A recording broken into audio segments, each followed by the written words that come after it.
Ah. Now, as Rukshan mentioned, my main interest and my main field of research has been sharks. Now, over the last 10 years, several new species of sharks have been added to the Sri Lankan list. This was actually photographed by Daniel Fernando. I don't think Daniel is here today. And he sent me the pictures and I identified it as a bull shark. Now, that picture was also sent to me as a bull shark, and it is possibly a bull shark.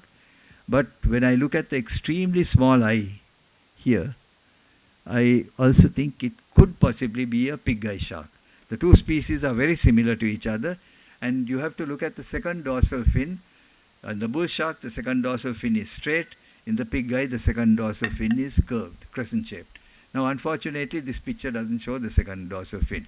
And of course, there are slight differences in the numbers of teeth. So, this may be a bull or a pig eye. I'm not sure. Now, this is a very rare species of shark. This is what is known as megamouth. It's a plankton feeder. It's very large. It's second only to the whale shark in size. And this shark was brought into Negombo fish market where it was photographed. It's a very rare species. There are only about 35 or 36 specimens have ever been collected. This is an even rarer shark. This is the prickly shark. This was photographed off Colombo. It was floating on the sea when Narayan Gunasekara passed by and he photographed it. The interesting thing about this shark is it has only been known from the Pacific. It has never been recorded from Sri Lanka or the Indian Ocean before. Now, the fact that this shark was floating is very unusual. As you know, most sharks fall to the bottom. Even when they stop swimming, they sink to the bottom. Okay? And most sharks are sort of negatively buoyant. They go to the bottom. There are two species now we know which float.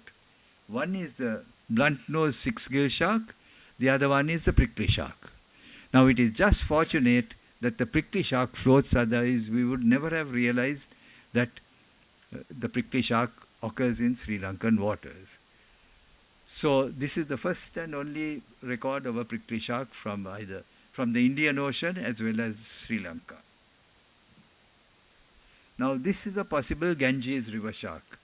Now the Ganges river shark occurs in the Ganges and Hooghly rivers and also on the eastern coast of peninsular India in murky water. Now this was photographed in Negombo fish market, and of course I don't know whether it really occurs in our waters, since our fishermen also go and poach in Indian waters from time to time. So it might have come from there. Yeah, now I have a little story to tell you. This is the Trincomalee submarine canyon, where very deep water comes very close to shore. Okay? Now, many of the new species of sharks which are being discovered today are coming from the canyon. What has happened is we have fished out most of our sharks. The sharks that were caught in the past are almost extinct. And so fishermen have changed over to fishing for deep water sharks in the canyon. And two new species have come up quite recently. This is the dwarf false cat shark, one of the world's rarest sharks. There are only about 6 specimens known, and they are referred to as the lost sharks. There is a project known as the Lost Sharks Project, and this is one of the species which is considered to be a lost shark. Now, it's a deep water shark. Note the large luminescent eyes, and it was taken at something like 300 meters down. That's about 1,000 feet deep. Now this is a small fin gulper shark, not particularly rare, but also a very deep water shark. Note the very large eyes adapted for seeing in great depths where the light is very faint. And here we have on the right the small fin gulper shark. It's probably the same one you saw. And here we have the gulper shark. Now if any of you have bought copies of my Sharks of Sri Lanka, you will find the gulper shark listed in the unconfirmed species list. That is in the white pages at the back of the book. Okay? Now, if you have a copy of my book, you can now go to gulper shark and make a small note saying confirmed from Sri Lanka, confirmed on this image. This is my old friend and mentor, Rodney Jonkers, one of the greatest divers I ever knew. A remarkable man. He had something like 30,000 dives to his credit. And, well, I learnt a lot from him. This is Frank Mackey, a friend of mine, diving on the Great Bass's Reef. This is another regular diving companion of mine. He was known as Stonefish Joe Rajapaksa. He was Joe Rajapaksa. He was known as Stonefish Joe because he trampled a stonefish once and spent about quite about a week or so in hospital. Well, Joe was one of the finest divers I knew, absolutely brave chap. Sadly, Joe went out diving one day and never came back. Blue shark, nothing remarkable about that. This is a black tip reef shark. These are becoming very common off Colombo now. Fishermen are catching them, and I think divers are seeing them, becoming a very common species of Colombo. That's a slit-eye shark. That's a lemon shark. Now, Pigeon Islands have always been famous for the black tip reef sharks and small sharks. Now, a couple of lemon sharks have moved in there. This photograph was taken by Menaka Gunawardana, and you can easily identify the lemon shark because both dorsal fins are about the same size, as you can see quite clearly here. This is another story you got to listen to. This is a stingray, and as you know, stingrays have nasty stings on their tails. A few pictures of these are the stings, and you don't want to get one of those into your body. You remember that Steve Irwin, the famous Australian wildlife man, was killed by a stingray. And this is my foot, my left foot, preserved for posterity. I was stung by a stingray in 1967 at Pulmude when I was spearfishing, and I don't mind admitting that the pain was so bad that I howled in pain. It was so bad, you can't imagine what it is, but of course, walk into a bed of stingrays and if you really want to know what it's like, it's unimaginable pain. Now the interesting thing is, I was whacked 50 years ago, right? It was sometime in 1967. And over the years, it breaks out. About once in 2-3 years, the whole thing opens out and starts oozing. And then it clears up and it's all right for another year or two. This was the last eruption about 1.5 years ago, and I thought I had to preserve it for posterity. And so I photographed it. This is an incredible fish. This is what you call a goli or Atanagul parau. It is an amazing fish. These fish can pluck seabirds flying low. They come from underwater and they can catch them and eat them. But that is not the most remarkable thing about the goli. It's a common fish. They catch them, lots of them off Colombo and Dehiwala and all. The most remarkable thing about goli is that they kill sharks. Now, there's a record of the goli killing a tiger shark in Hawaii, and how they do it is they just ram their victim with their heads. There are lots of records from all over the Pacific of giant carangs killing white tip reef sharks, black tip reef sharks, grey reefs, lemon sharks, and so on. Rodney Jonkers, whom you just saw, was also attacked by one, which slammed into his underwater camera. He had his Rolly Marine in front, which took all the force. Otherwise, he might have broken a couple of ribs. like a diver in Hawaii, a spear fisherman in Hawaii was attacked by one of these and had 4 broken ribs. So the goli, you must have eaten goli. The smaller ones are quite nice, quite good fish for curry and things like that. I'm not a great fish fancier, but the big ones are very stringy and tough. That's a dog-tooth tuna, about a 200-pounder. Sadly, these fish are disappearing from our reefs. In the 1960s, we could see 60 to 100 shoals with 60 to 100 fish, each one about 200 pounds.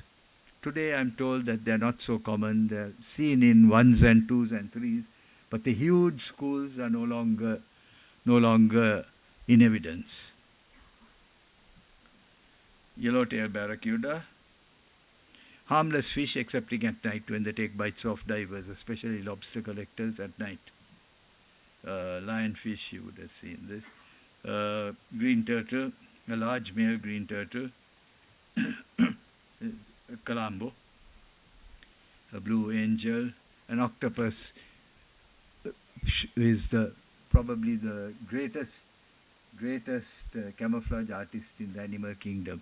Not only can it adjust its colors to match the surroundings, it can also make the surface of its body irregular. You get those little pimples and things, so it breaks up the surface. And it's an excellent camouflage artist. Cuttlefish. This is another one of my diving buddies, Trevor Ferdinand's. It's Trevor on anchor. One of the interesting things is we often come across shipwrecks, right, when we're diving for other things. Now this is a cannon from the wreck of a ship called the Christian, which sank off Elephant Island. That's the muzzle end. That's the cascabel end, the other end. Giant sea anemone, snake eel, blue surgeon, sweet lips, soft coral, yellow line goatfish, grey sweet lips, Moorish idlers, sergeant majors, and butterfly fish, and in front is a juvenile striped sweet lips, pennant butterfly fish, spade fish, pearl diver. Now I was very fortunate to have spent, Rodney Jonkrus, Trevor Ferdinand and I spent some time diving on the Pearl Banks in April 1967. And we dived with the pearl divers. Now Sri Lanka used to have a thriving pearl fishery, but it was ended in 1957. And so the divers changed over to collecting chank shells. Now, it was amazing. At that time, very few of them had fins. Only 1 or 2 of them had swim fins. But they all had face masks. And I've seen them go down to 50 feet, sit on the bottom, collect shells, move around 1 minute, 2 minutes, 3 minutes. Well, try doing that without swim fins. This is Valu Pillai, a pearl diver from Nainativu. He's doing his yoga exercises. Well, as I said, my interpretation of natural history is everything from the bottom of the sea to the universe.